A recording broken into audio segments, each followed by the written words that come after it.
जय हिंद दोस्तों, HBC technical master में आप सभी का स्वागत है एक और नए वीडियो के साथ। हमारे सब्सक्राइबर ने पूछा था कि हमारे जिले के अंदर बार बार इमरजेंसी स्टॉप आ रहा है, इवन हमने स्टॉप नहीं किया है फिर इमरजेंसी स्टॉप आ रहा है। तो इस चीज़ को, इस प्रॉब्लम को हम कैसे रेक्टिफाई करेंगे, आइए इस वीडियो को सारे देखते हैं। विद ड्राइंग में आपको मैं एक्सप्लेन करूँगा कि सप्लाई कहाँ से कहाँ को जाती है। ये हमारा इमरजेंसी बटन है, जिसको प्रेस करते ही हमारे जिले के अंदर क्या होता है, 115 वोल्ट जो सप्लाई आती है, जो हमारे बोर्ड को जाता है वो ब्रेक हो जाता है। जैसे ही हमारी सप्लाई जो आती है वो ट्रांसफार्मर के थ्रू, जो ट्रांसफार्मर का जो 115 आता है, 115 से इस इमरजेंसी में आती है। इमरजेंसी से आगे जाके K1 रिले को होल्ड करती है। K1 रिले जो होल्ड होता है, उसके बाद से क्या होता है, ये जो सप्लाई आगे जाती है वो बोर्ड को आती है। बोर्ड के ऊपर कहाँ पे आती है, ये बोर्ड के DI16 पे सप्लाई हमारी आती है। जो इनपुट आता है, जैसे डिजिटल इनपुट जो हमारा आता है, जैसे कि आप जानते होंगे डिजिटल इनपुट, एनालॉग इनपुट। जो डिजिटल इनपुट हमारा जो आता है 115 वोल्ट आता है, वो इस पोर्ट पे आता है। तो अब इसको आपको हम ड्राइंग के माध्यम से समझाते हैं ये कैसे आता है। तो हमारा वो ट्रांसफार्मर सप्लाई आउट हुआ, अब आपको ड्राइंग के माध्यम से हम समझाते हैं। फॉर एग्जांपल ये हमारा ट्रांसफार्मर है, ठीक है। ये ट्रांसफार्मर से 115 वोल्ट आउट हुआ, ये आउट होके कहाँ पे आया,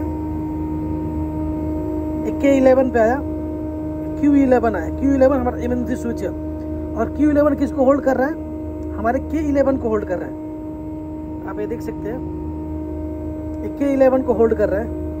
और K11 जब अगर हमारा होल्ड होगा तो सप्लाई आगे पास होगा, क्योंकि ये जो देख सकते हैं K11 का NO और NC, तो इसका NC जब होल्ड होने के बाद से ये सप्लाई आगे पास होगा।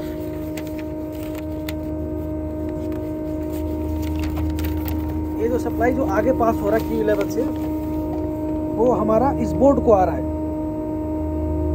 K11 542 वायर नंबर DI16 पे आ रहा है।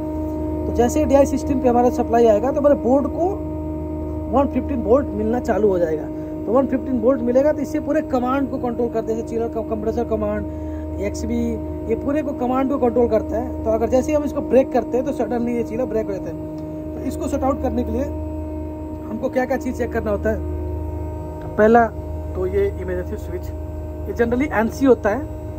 अगर ये NO दिखा रहा है तो इसका मतलब क्या, हमारा ये खराब है। तो इसको शट आउट करने के लिए इसको डायरेक्ट बाईपास करके चेक कर सकते हैं। इसके अलावा उसका जो K11 जो हमारा जो है, जो K11 जो हमारा रिले है, उसको भी चेक कर सकते हैं। उसको चेक करने के बाद से अगर हमारा वो प्रॉब्लम है तो उसको से वायर भी ट्रेस कर सकते हैं। जैसे कि आप ड्राइंग में देख सकते हैं, जो वायर नंबर है वहाँ के बाद से जो जंक्शन में जो वायर नंबर आता है, फॉर एग्जांपल ये जो 704 आता है, तो 704 नहीं आता है। ये जो वायर नंबर 542 आता है, जो 542 जो वायर नंबर जो आ रहा है, इसको चेक कर सकते हैं। तो जब भी ऐसा प्रॉब्लम आता है तो इस तरह से हम इसका शट आउट कर सकते हैं। तो मेनली जो हमारा जो सप्लाई होता है ना, तो इसका जो मकसद होता है, जो सप्लाई होता है वो हमारा से बोर्ड से उससे आउट होना चाहिए, ट्रांसफार्मर से आउट होने के बाद से ये जो पॉइंट है, यहाँ पे हमको जो 600 न्यूट्रल का होता है और ये 542 फेस होता है। इस पोर्शन पे हमको 120 वोल्ट सप्लाई मिलना चाहिए। तो जब भी ऐसा प्रॉब्लम आता है तो इस तरह से हम शट आउट कर सकते हैं। वीडियो अच्छा लगे तो चैनल को like, subscribe, follow. Thanks for watching.